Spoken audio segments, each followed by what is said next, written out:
good to go?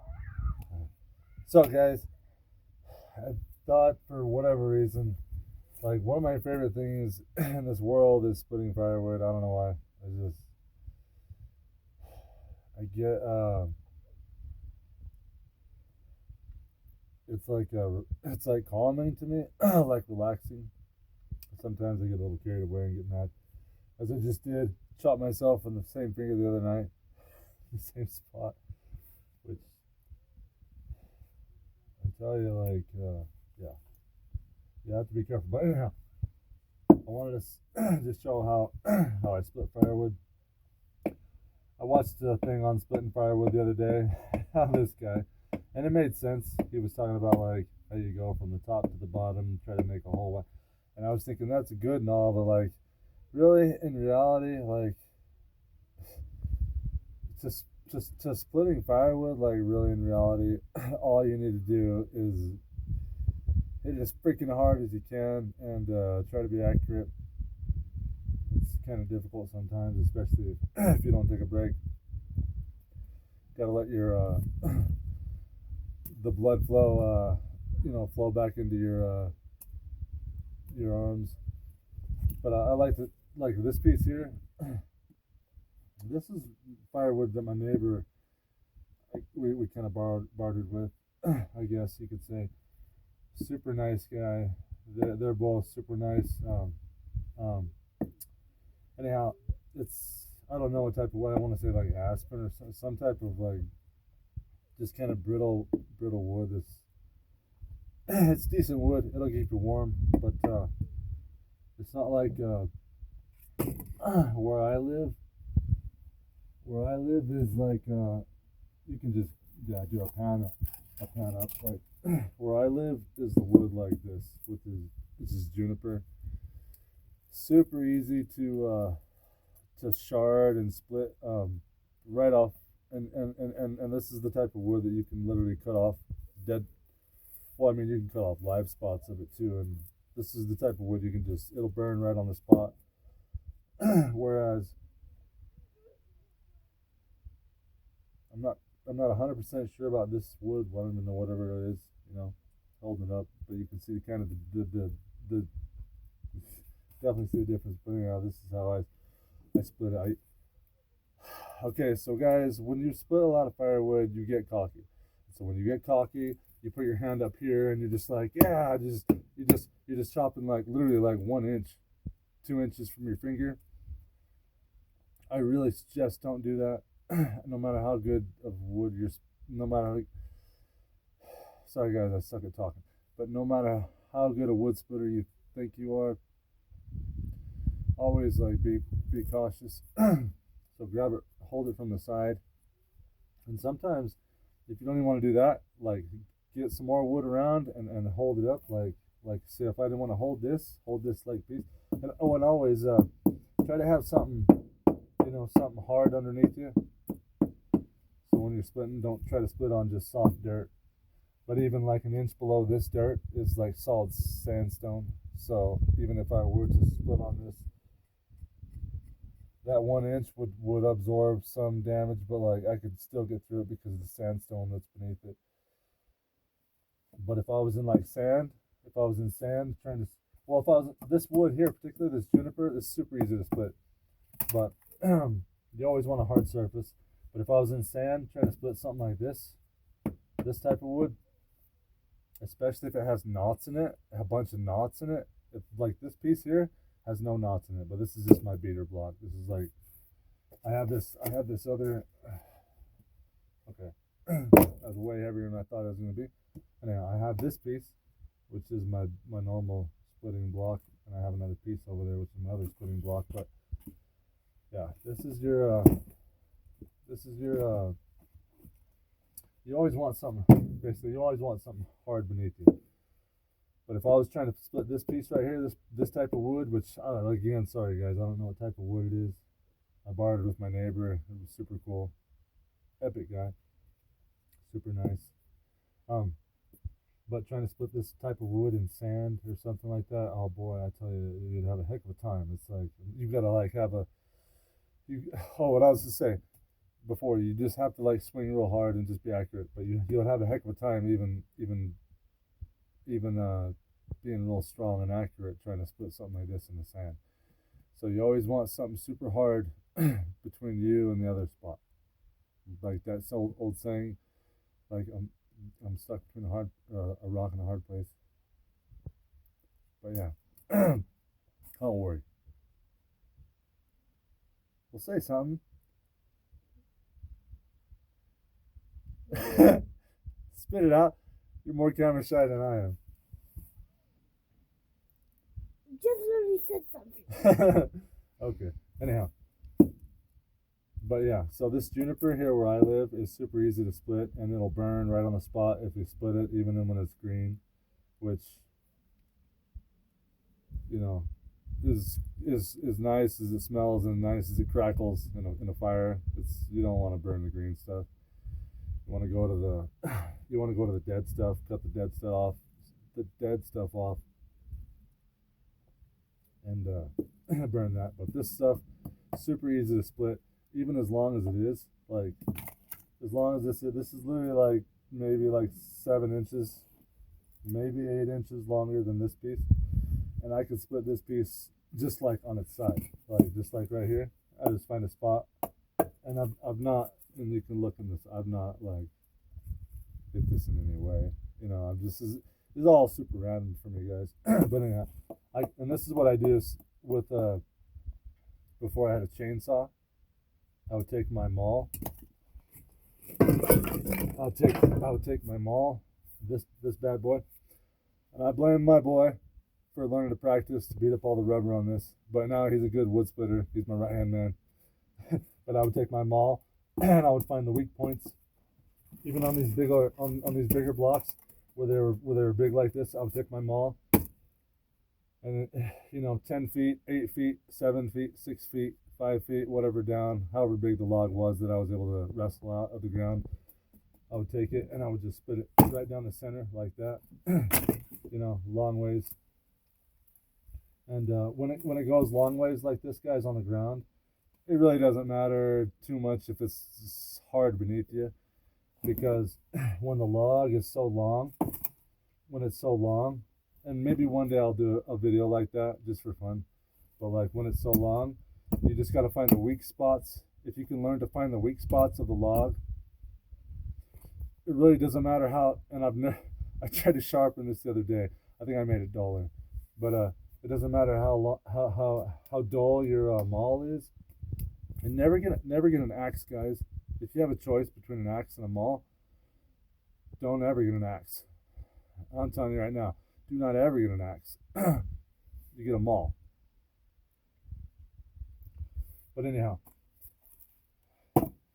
doesn't matter. Just lay that down, and that's what I would do. I would split it long ways like that, and then I would take my little hand saw and chop it up before I had a saw. But anyhow, what I'm saying is, this piece of wood, you could literally like, and I just with that amount of effort, like, hold on, I say that and it's gonna be harder than I thought.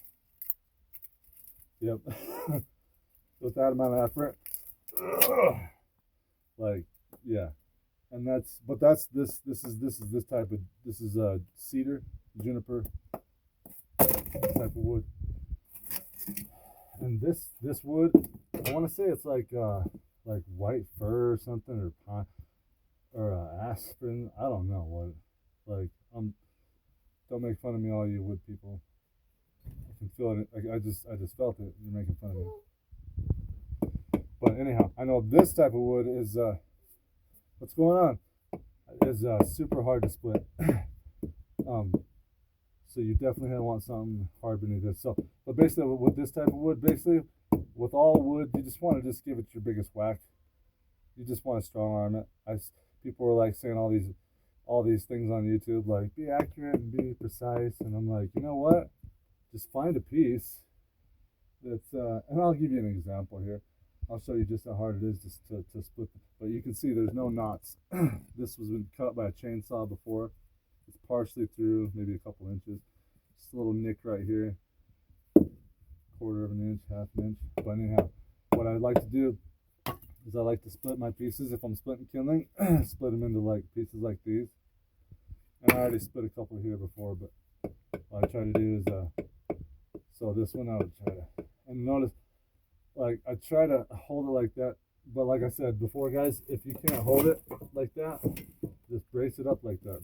Grab a piece of wood, brace it up to where it holds itself. And if you feel this is too hard, like I said, get yourself a maul and stand up and like jack it up. But I can assure you this, I should be using a maul on this type of wood because it's so freaking hard to split. But I'm gonna just show off a little bit, and you know, for fun. Try to split it down into basic quarters like this, pieces like that, as smooth as I can get it, and then I'll take that and then I'll take it and chop that into pieces. But you can see by my effort this how hard this is to split. Okay, that was not a good example. So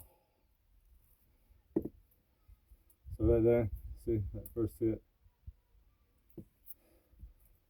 And they say, and it does work. Like this video I watched, this guy was like, try to hit it right here, the center, and then all the way across, and it does work like that.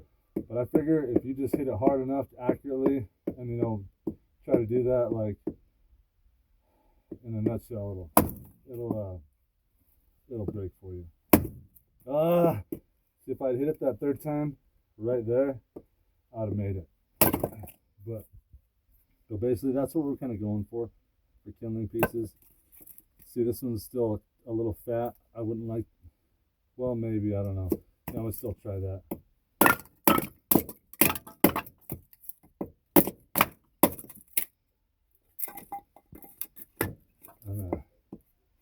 But be careful, guys, because when you're holding on to these, this is what I did. Like, you see that?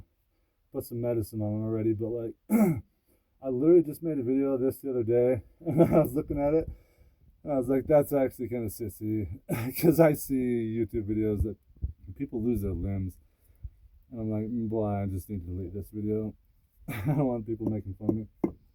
So, but anyway, I held my finger up here just a little close, and I chopped it, and with about that amount of strength, and I still don't know how I didn't lose my finger. But anyhow, you want to hold it to the side, guys. If you're not going to brace it up on your own, if you don't have some kind of, you know, pretend that's not dirt, pretend that's something solid, brace it up between something else like that. And, you know, hold on. That's a terrible example. But, you know, hold it up. You know, see the way this wood splits. If you even hit it, a lot of the wood that I burn, if I hit it even close to the edge, it would have split down the whole enchilada. But this wood, it is good wood. I don't know what wood is. It does burn, but it does. It has the tendency to like do this whole, especially if you don't hit it in the right where the grooves the grooves are. Well, that was partially because it was already sawed there, but that's the type of wood that's kind of what it does in a sense. But yeah, like that, right? It's a perfect example. That right there, had I hit my own wood with that, where it grows here, it would have sharded down the whole thing. But this one just breaks off in pieces like that. But it's tricky. Like I said, I don't know what. Maybe somebody in the comments is able to say what type of wood this is.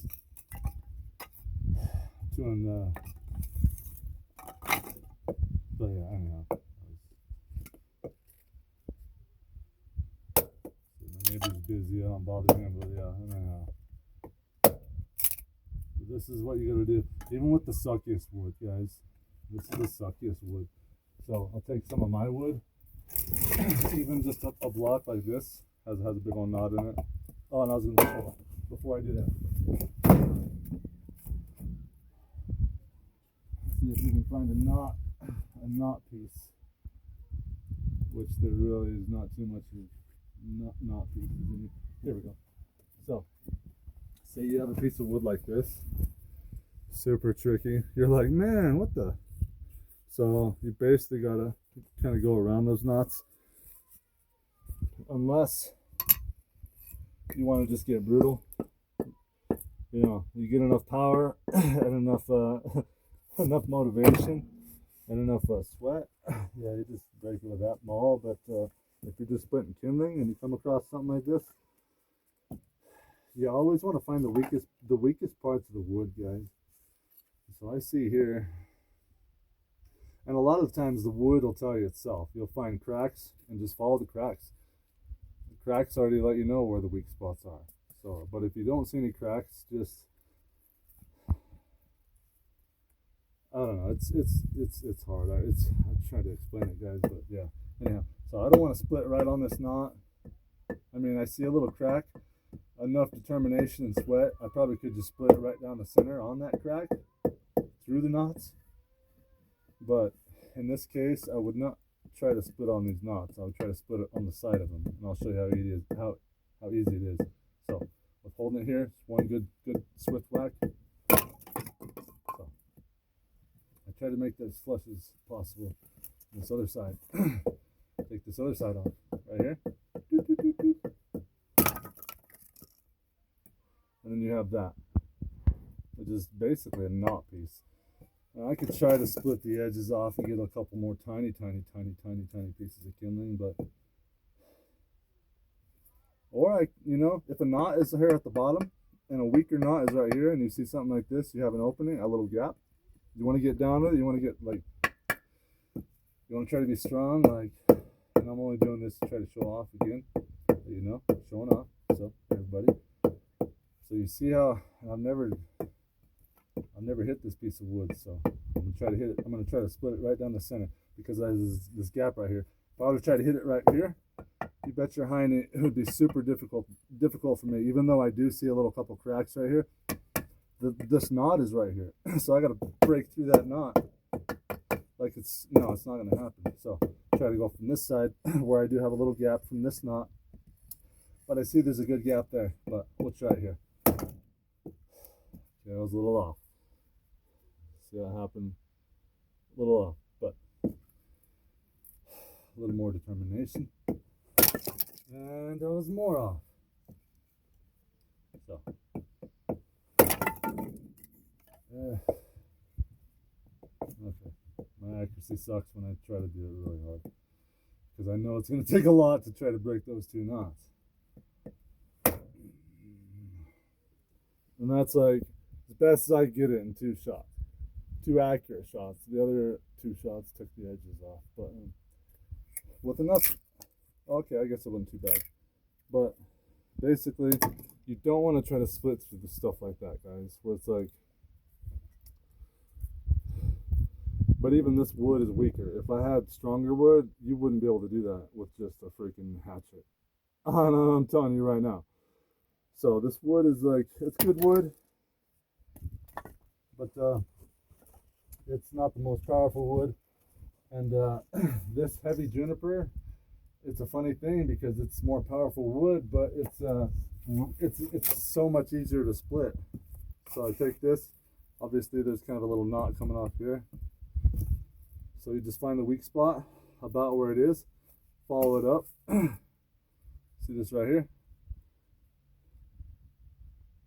So I'd follow this up, the ridge, follow the ridge up where the weak spot is, so about right there, right in the center, roughly we're going for, and it should split that almost in half.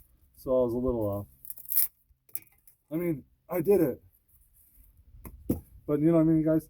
But it's all about the different types of wood with such little effort.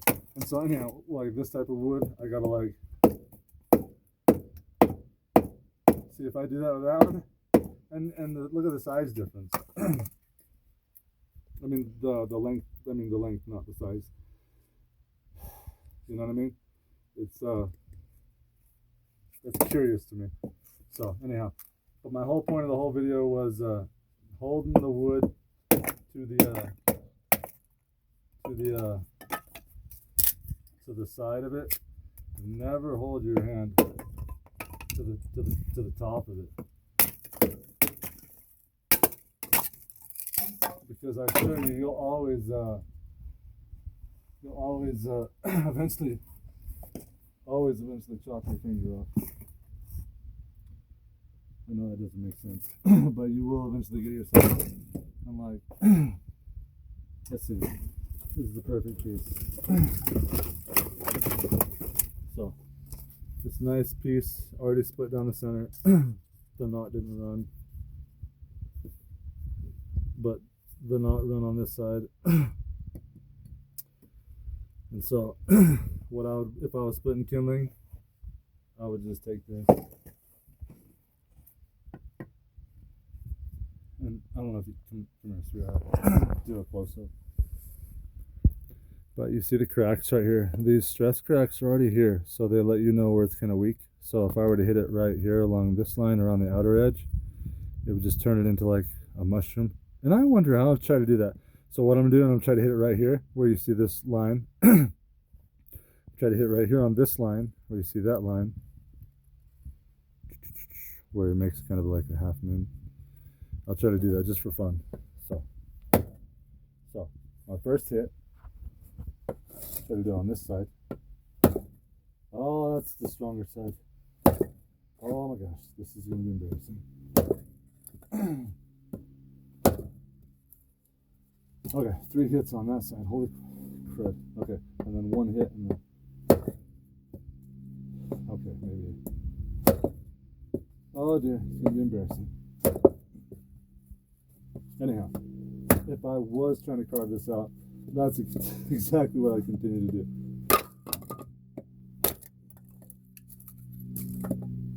But because I can't right here because this big old whopping knot, that's what's making it embarrassing for me. Anyhow.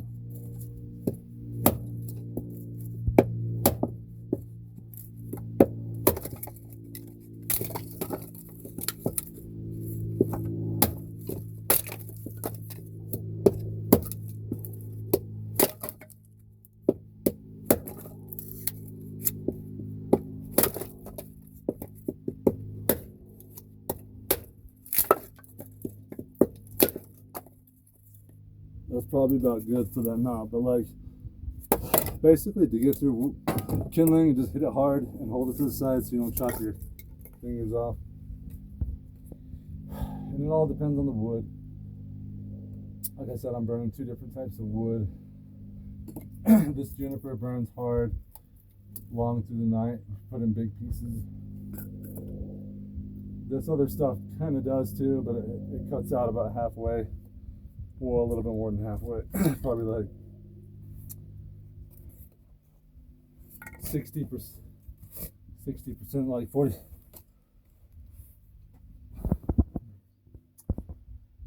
So basically, put it into English, this is like 100% wood. This is like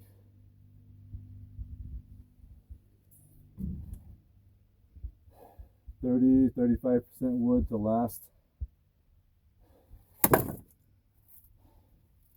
Basically, in equivalencies, if I had a log this size of this type of wood, this juniper compared to, like I said, sorry guys, I don't know what this type of wood is. But if I had the equivalency of the size, this wood would last,